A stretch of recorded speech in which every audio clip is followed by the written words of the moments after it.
step, after you learn how to spin like slowly and learn how to use your neck as well, which is gonna be very important. So remember, you're gonna use your feet, you're gonna use your hands, you're gonna use your neck, and you're gonna use your head, all right? Now, I get questions sometimes too. People will ask like, what do I do with my eyes? And for the most occasion, like you don't have to worry about your eyes too much. Like just make sure you look forward. If it really helps you, look up or not where you're looking into the ground where you're spinning on your head. Usually that'll psych people out to want to stay straight and not want to move their neck. Because usually where you look, you usually follow where you usually look at most occasions. All right, so I would say like if you're worried about looking everywhere, just either look straight or look at the ground. Or what would really help you so you know your feet better, especially if you're a beginner, is you can look at your feet, all right? But make sure when you look at your feet, don't try to like look down, all right? Just give like a motion of just like, you know, looking down in a sense of it. Just like stay relaxed on that part with your eyes, all right? Like say if you're gonna wobble or anything, don't try to go super fast. What I'm trying to show you is how to be able to know how to control your neck motion too. Because some people will rush straight to it very fast and you really don't want to do that. You want to make sure that you swing your leg and you get a better understanding with your legs and your hands of what you're doing. Don't just rush into it. There's a lot of people who do headspins that just literally just rush to it, and that's why they can't do any tricks doing headspins. They can only glide, and that's about it. You'd be very limited, okay? So, next step, after you go from onto your head, feet up, and you whine with your right foot in front, your left foot behind you. Now, like I said, when you swing and say your foot gets about this position, that should be when you should be pushing with your hands and turning and then lock your body, all right? So as soon as you get that part, you're gonna glide. Now when you glide, you don't have to take your hands all the way off like that. You can have your hands halfway up like this. In case if you're nervous, you're gonna fall, because when you first learn how to do headspins, you're gonna be very scared on if you're gonna fall to your right or your left. So I would recommend when you first start, make sure you know where your hands are towards you. You can keep them from distances like this. You don't need to put them full out. That's not gonna work for you. You'll fall over anyway. So have them in front of you. So try to make sure you only do one rotation to start off with. So when you whine, turn, one spin, and slow yourself down. Now that's gonna help you understand where your body is, because if you just do one push, you're basically just hoping to God that literally that you're gonna stay up, and it's not gonna work that way when you first start. You gotta get a better understanding, and you gotta build muscle and everything on your neck too, because for this kind of headspins anyway, I mean, you have to build muscle in your neck and your shoulders, and mentally wise, like your body has to adapt and get used to it, all right? So that's why I said this move doesn't come very easy. Some people will get it really fast, but you'll see a lot of people that get it really fast aren't usually the ones that understand the move. It's more of, they can just do a couple of turns real quick and then that's it. Whereas some people will just do a couple rotations, they're fine with it because they can combo it to like flares or air flares or windmills or anything. If you want to do it that way, then fine. But if you want to advance like further, like how I'm doing it and how I am, then you're gonna want to do it even faster, all right? And get everything as far as grabbing your foot, putting your feet together, put your feet behind you, take clothing off or anything and stuff. It's gonna help a lot. Now, let me reiterate this. So as you're doing one rotation at a time, I mean, you can do 1 or 2 rotations, but I would recommend learning your rotations and then taking a short break. So every time you go in your head, especially you're new, you're not gonna know your body well enough just like that. It's gonna take a minute and you'll start either having blood rush to your head, or you're gonna feel a little bit dizzy, or your head's gonna hurt a little bit. So I recommend every time that you go on and off like that, take, like I said, like 30 seconds on and 30 seconds off. Give yourself a break, get some water, cool down. You know, this is also a mentally as well as physical kind of like challenge for you. So mentally wise, you have to be there and you have to stay focused and keep aware of your surroundings and what you're doing and how you use your body. Forward, make sure that you use your hands too, or whatever, not to, you know, counterbalance yourself. You're gonna use your feet, use other aspects of your body and stuff. Don't just rely on your feet. Use your hands as well, so when you spin. So I'm gonna show you a quick demonstration, all right? So I'm gonna do one head spin tap, and then I'm gonna hold it, and I'm gonna show you how I use my body to counteract, all right? So like I said, I'm up. Now, like I said, watch me with one rotation. So you see with one rotation, basically, I am levering my body. So like if I want to spin faster, I'm gonna put my feet up, like this, or I go down, but I'm learning how to use my feet and my hands, all right? So that's gonna be a big step for you right there. So you're gonna have to learn how to maneuver, use your body. Now, if you notice me, when I spin, I didn't keep my legs straight out. I usually ball them in. And that works better for me because, like I said, I don't do headspins the way people do it where they're doing the Nazis full straight up. I do it more balled in or ever not. So, and that helps me to be able to grab my foot, put my foot behind me, take my jacket off.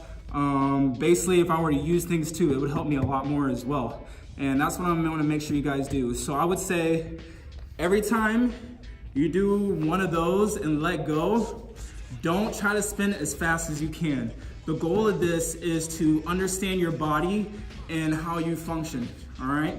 Now, anybody or ever not with the right mind would just throw as hard as you can and try to pray to God that you'll keep going. Next step is gonna be the taps, okay? So in order to, continue going, what I've just showed you at first is getting the feel of it when you first go. Don't expect to just let go and push and go and do like 5 or 8 rounds just like that. It's not gonna work that way because you're also gonna have to rely on momentum too, especially when you first start, but get a better understanding of how your rhythm and how your body flows as you push yourself.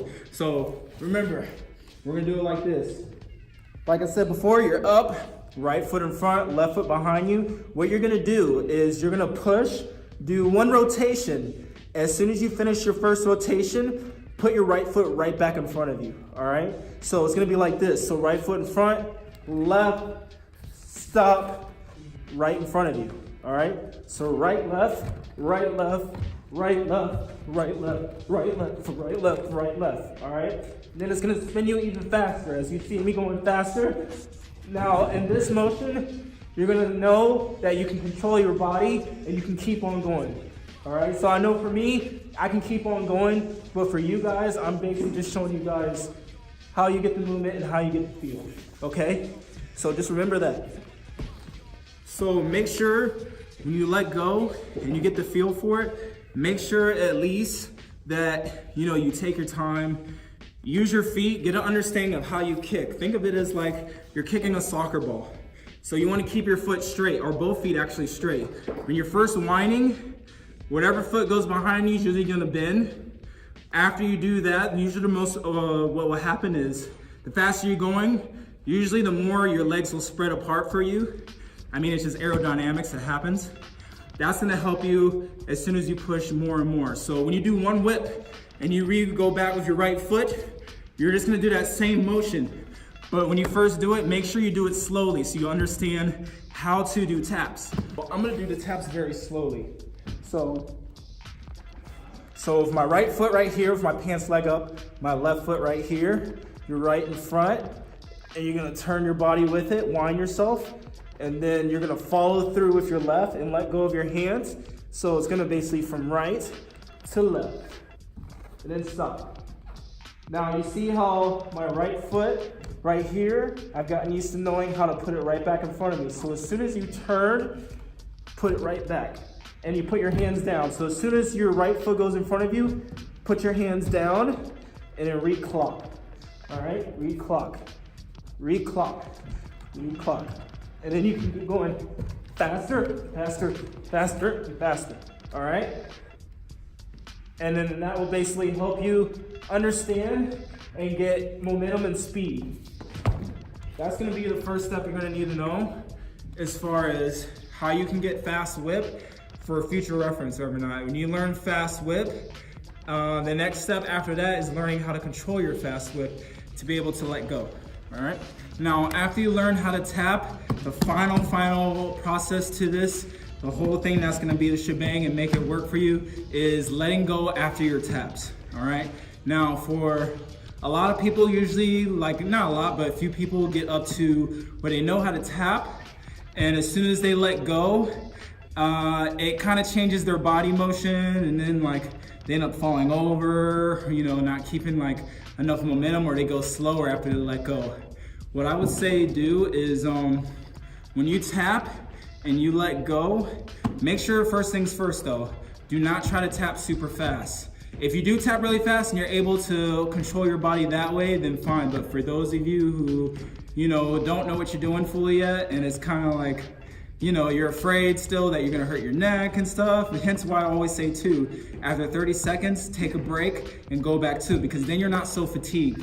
When you fatigue yourself so easily in this move, it makes it a lot harder to do this move, and you tire yourself out so fast every night. You're gonna have to learn also too, basically how to just relax, breathe, keep from your neck and torso up straight, and basically just keep aware of where your hands and everything is. Every little movement you do, whether it's not turning your hand over this way or turning it over, is gonna affect the way how you rotate and how you move. One little mishap, say like one arm like this, is gonna change your rotation a slight bit or not. So what I really recommend you do, and this has worked for me, and it doesn't work for everybody to do it the same way unless you get lucky enough to, is to experiment and get a feel of your head spins, what works best for you too as well. So, like I said, you're on your head, you rotate. Now, like I said, after you do your taps, tap, tap.